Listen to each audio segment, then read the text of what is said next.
করে। 3 নম্বরে বৈশিষ্ট্য হলো আল্লাহ তাআলা বলেন ওয়াল আফিনা আনিন নাস, তারা মানুষদেরকে ক্ষমা করে দেয়।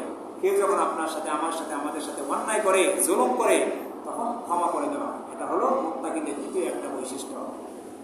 কারণ আমাদের মধ্যে অনেক মানুষ এরকম রয়েছে যারা আমরা রাগটাকে নিজের অন্তরের মধ্যে পুষে রাখি।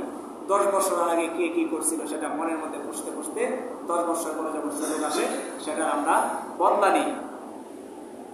অথচ হাদিসের মধ্যে এসেছে যারা এরকম রাগকে নিজেদের অন্তরের মধ্যে পুষে রাখে, নবী আলাইহিস সালাতু ওয়াস সালাম বলেন তাদের ভিতর জ্বলে যায়, তারা ভিতরে আত্মতৃপ্ত হতে পারে না, তাদের ভিতরটা সবসময় অস্থিরতার মধ্যে থাকে।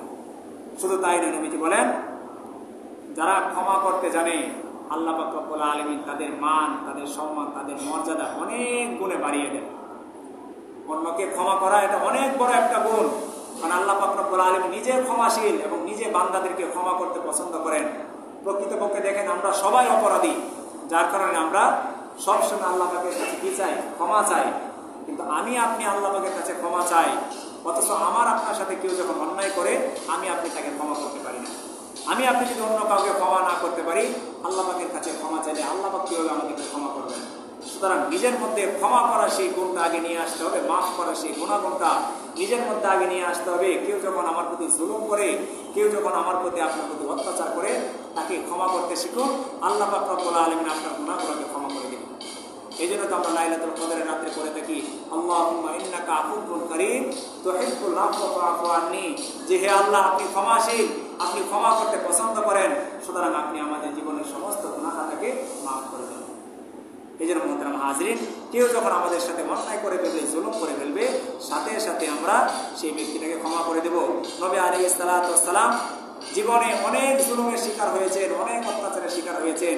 নামাজ পড়তেছেন, কাফেররা এসে ওনার মাথার মধ্যে উটের নাড়ি ভরিয়ে চেপে দিয়েছে। উনি উটের উপরে বসে আছে, এক ইহুদি বেদুইন এসে নবী আলাইহিস সালাতু ওয়াস সালামকে নাম ধরে ডাক দিল এবং তার গলার মধ্যে চাদর ছিল, এত জোরে চাদর দিয়ে টান দিল, নবীর গলার মধ্যে দাগ পড়ে দিল। নবীজি রাগান্বিত হন নাই, উনি ধৈর্য ধরেছেন, উনি মাফ করে দিয়েছেন। ক্ষমা অনেক বড় একটা গুণ। আমরা মানুষকে ক্ষমা করতে পারি না বিদায় আল্লাহ পাকের কাছ থেকে আমরা নিজেরাও ক্ষমা পাই না। এই জন্য মোহতারাম হাজির, যখন কোনো ব্যক্তি কারোর সাথে অন্যায় করবে, জুলুম করবে, তখন সাথে সাথে সেই ব্যক্তিকে ক্ষমা করে দেওয়া একজন মুমিনের সবচেয়ে উত্তম কাজ।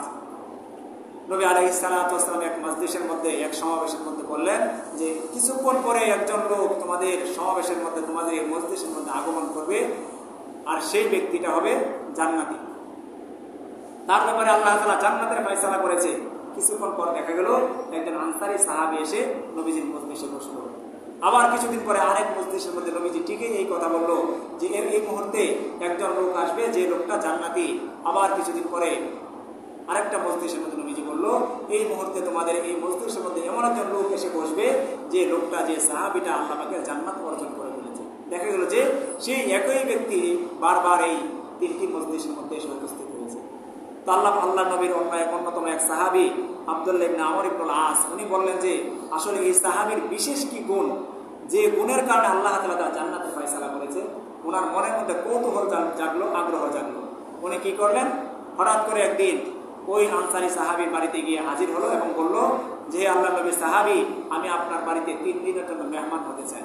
সেই সাহাবী বলল আহলান সাহলান মারহাবান, হ্যাঁ অবশ্যই স্বাগতম আপনাকে, আপনি আমার বাড়ির মেহমান হবেন, আপনি আল্লাহ নবীর একজন সাহাবী, কোনো সমস্যা নেই, আপনি আমার বাড়ির মেহমান হবেন। 3 দিন ওই আব্দুল্লাহ ইবনে আমর ইবনুল আস ওই সাহাবীর বাড়িতে ছিলেন।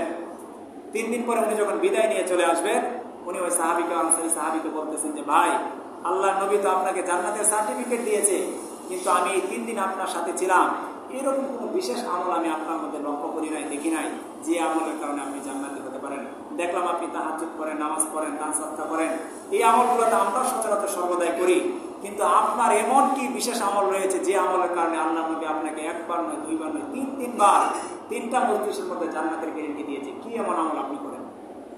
তখন ওই আনসারী সাহাবী বলতেছে, ও আল্লাহ নবীর সাহাবী, আমি এরকম কোনো বিশেষ কোনো আমল করি না যে আমলের কারণে আল্লাহ আমাকে জান্নাত দিতে পারে, তবে আমি এমন একটা কাজ করি, হতে পারে সেই আমলের কারণে আল্লাহ পাক আমাকে জান্নাত দেন, জান্নাতের ফয়সালা করেছেন।